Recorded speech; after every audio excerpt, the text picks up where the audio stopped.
Alright class, we are now working on the final exam review sheet number 3. And the first section of this review sheet is dealing with quadratics. We did quadratics in the last review sheet, and now we're going to deal with quadratic application. Hopefully you remember on a number of occasions we talked about the motion of an object that's launched in the air, like footballs, soccer balls, shot puts, fireworks, all different things that are sent up in the air, and talking about how they form a parabola in their flight. And they also form a parabola when we look at the height of the object compared to the amount of time that has gone by. So this first section, quadratic application, is reminding us of this projectile motion equation. You'll see this in your flipbook. Y equals 1/2 of g. G is gravity, times t squared plus initial velocity, how fast was the object moving at the very first moment of time that it took flight, times time plus h sub 0, which is the initial height of the object.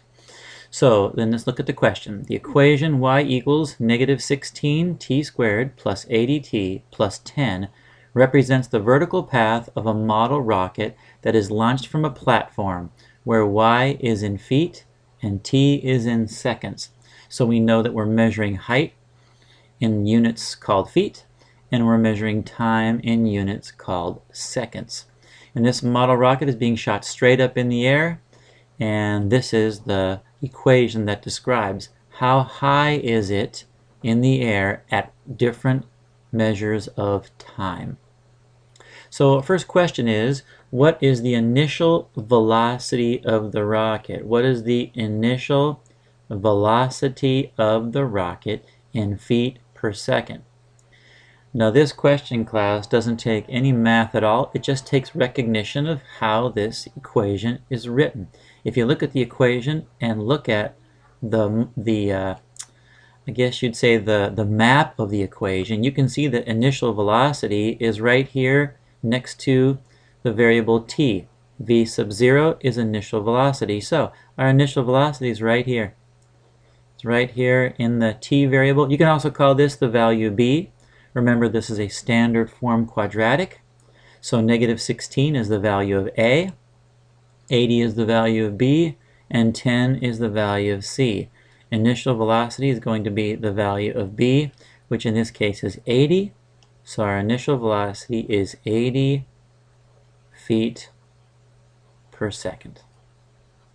Let's take a look at question number 44. What is the height of the platform in feet? It's being launched from a platform, and think about this. If the model rocket is sitting on the platform prior to being launched, that means the initial height is the actual height of the platform. And our initial height is right here. H sub 0 is our c value. Here is our initial height of 10.